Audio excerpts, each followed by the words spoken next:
ಕೊಡಿ ಸುಮ್ಮನೆ ಕೊಡು.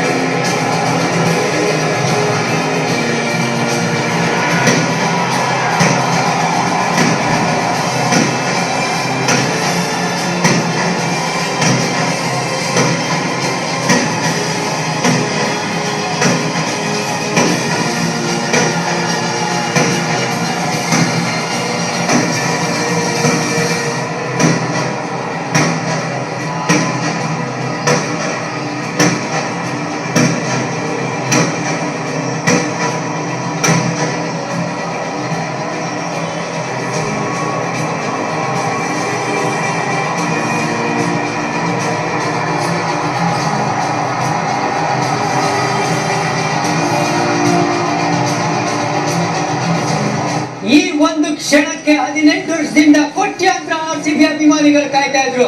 ವಿರಾಟ್ ಕೊಹ್ಲಿ ಕೂಡ ಹೇಳ್ತಾ ಇದ್ರು, ನಾನು ನನ್ನ ಸರ್ವಸ್ವನೇ ಕೊಟ್ಬಿಟ್ಟೆ ಈ ಒಂದು ಕಪ್ಗೆ ಅಂತ.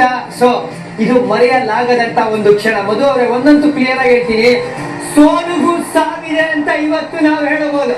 ಆ ತರ ಒಂದು ಅಂದ್ರೆ 17 ವರ್ಷದಿಂದ ಸೋಲನ್ನ ಅನುಭವಿಸ್ತಾ ಇರೋಂತ ಒಂದು ತಂಡ ಇವತ್ತು ಗೆಲುವಿನ ಸವಿದಿದ್ದಾರೆ ಅಂತಾನೆ ಹೇಳ್ಬೇಕು. ಇದಕ್ಕೆ ಕಾರಣ ಅಂದ್ರೆ ಕೋಟ್ಯಾಂತರ ಅಭಿಮಾನಿಗಳ ಪ್ರಾರ್ಥನೆ ಹಾಗೂ ಆಶೀರ್ವಾದ ಅಂತಾನೆ ಹೇಳ್ಬೇಕು. ಅನ್ಬಿಲಿವಬಲ್ ಮೂಮೆಂಟ್ಸ್ ನಾವು ನೋಡ್ತಾ ಇರೋದು. ಆರ್ಮಿ, ರೆಡ್ ಆರ್ಮಿ ಇವತ್ತು ಚಾಂಪಿಯನ್ಸ್ ಆಗಿರೋದು. ಪಂಜಾಬ್ ಕಿಂಗ್ಸ್ ಮಟ್ಟ ಹಾಕಿರೋದು 6 ರನ್ನಿಂದ. Closely contested match, beautiful game. ಇಲ್ಲಿ ಒಬ್ಬ ಇಂಡಿವಿಜುವಲ್ ಅಲ್ಲ ಚಾಂಪಿಯನ್, ಇಡೀ ಟೀಮೇ ಚಾಂಪಿಯನ್. ಚಾಂಪಿಯನ್ ಆಗಿರೋ ರಾಯಲ್ ಚಾಲೆಂಜರ್ಸ್ ಬೆಂಗಳೂರು ತಂಡದ ಆಟಗಾರರು ಮಾತ್ರ ಅಲ್ಲ ಗುರು, ಪ್ರತಿಯೊಬ್ಬ ಕೋಚಿಂಗ್ ಸ್ಟಾಫ್ ನ ಸದಸ್ಯ ಕೂಡ ಇದಕ್ಕೆ ಅರ್ಹರು. ಯಾಕೆ ಅಂದ್ರೆ ಆಟಗಾರರನ್ನ ತಯಾರು ಮಾಡೋದಕ್ಕೆ ಇವರು ಕೂಡ ಅಷ್ಟೇ ಪರಿಶ್ರಮವನ್ನ ಪಟ್ಟಿದ್ದಾರೆ. ದಿನನಿತ್ಯ ರಾತ್ರಿಗಳಲ್ಲಿ ಮೀಟಿಂಗ್ ಮಾಡಿ, ಡಿಸ್ಕಷನ್ ಮಾಡಿ, ಪ್ಲಾನಿಂಗ್, ಅನಾಲಿಸಿಸ್ ಜೊತೆಗೆ ಆಗಿದ್ರೆ ಇನ್ಸೈಡ್ ದಿ ಗ್ರೌಂಡ್ ಆಡ್ತಾ ಇರೋ ಪ್ರತಿಯೊಬ್ಬ ಆಟಗಾರ ಕೂಡ, ಪ್ರತಿಯೊಬ್ಬ RCB ತಂಡದ ಆಟಗಾರ ಹಾಗೂ ಸಪೋರ್ಟ್ ಸ್ಟಾಫ್ ನಲ್ಲಿ ಇರುವಂತಹ ವ್ಯಕ್ತಿಗಳು ಇದಕ್ಕೆ ಮುಖ್ಯ ಪಾತ್ರವನ್ನ ವಹಿಸಿದ್ರೆ ಖಂಡಿತವಾಗ್ಲೂ ಪ್ರತಿಯೊಬ್ಬರು RCB ಅಭಿಮಾನಿಗೆ ಕೂಡ ಹೊಂದಿರುವಂತಹ ಕಪ್ ಆಗಿದೆ ಇದು. 18 ವರ್ಷಗಳಿಂದ ಮಳೆ ಇರ್ಲಿ, ಬಿಸಿಲಿರ್ಲಿ, ಕಪ್ ಇರ್ಲಿ, ಇಲ್ಲದೆ ಇರ್ಲಿ, ಪ್ರತಿ ದಿನ ಕೂಡ RCB ಅಂತ ಬಂದಾಗ ಇದು ನಮ್ಮ ತಂಡ ಒಂದಲ್ಲ ಒಂದು ದಿನ RCB ಡೇ ಅಂತ ಮಾಡ್ತಿದ್ಯಪ್ಪ. ಮಾಡ್ಬೋದಲ್ಲ, 100% ಮಾಡ್ಬೋದು. ಎಲ್ಲರೂ ಇದ್ದಾರೆ ನೋಡಿ. ದೇವದತ್ ಪಡಿಕಲ್ ಜಾಯಿನ್ ಆಗಿದ್ದಾರೆ. ಅಂದ್ರೆ ಪಾಪ ಇಂಜುರಿ ಆಗಿ ಆ ಕಾರಣದಿಂದ ಆಚೆ ಹೋಗಿದ್ರು. ವಿರಾಟ್ ಕೊಹ್ಲಿ ಈ ತರ ಸೆಲೆಬ್ರೇಟ್ ಮಾಡಿರೋದು ನೋಡಿದ್ರೆ ಇತ್ತೀಚಿನ ದಿನಗಳಲ್ಲಿ ನಿಜವಾಗ್ಲೂ ಒಂದು ಪುಟ್ಟ ಮಗುಗೆ ಹೊಸ ಬೊಂಬೆ ಕೊಟ್ಬಿಟ್ರೆ ಯಾವ ತರ ಮಜಾ ಮಾಡ್ತಾರ ಆ ತರ ಎಂಜಾಯ್ ಮಾಡಿರೋದು ವಿರಾಟ್ ಕೊಹ್ಲಿ. ಇದು ನಿಜವಾಗ್ಲೂ ಕಣ್ಣು ಮನ ಸೆಳೆಯುವಂತ ಒಂದು ಕ್ಷಣ. ಅಂಡ್ ಚಾಂಪಿಯನ್ ಆಟಗಾರರು ಇದ್ರು ನಾವು ಈ ಸೀಸನ್ ನ ಟೀಮ್.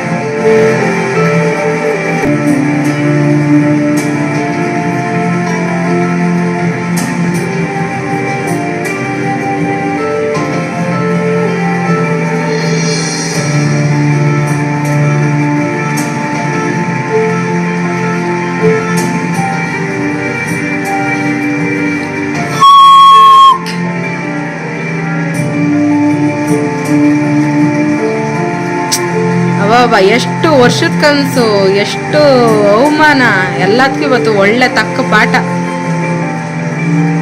ಇಂಥ ಕ್ಷಣಗಳಿದು. 18ನೇ ಆವೃತ್ತಿಯ ಚಾಂಪಿಯನ್ ಆಗಿ ಕೊನೆಗೂ ನಂಬರ್ 18 ನಮ್ದೇ ಅಂತ ವಿರಾಟ್ ಕೊಹ್ಲಿಗೆ ಡೆಡಿಕೇಟ್ ಮಾಡ್ತಾ ಟಾಟಾ IPL 2025 ಚಾಂಪಿಯನ್ಸ್ ನಮ್ಮ ರಾಯಲ್ ಚಾಲೆಂಜರ್ಸ್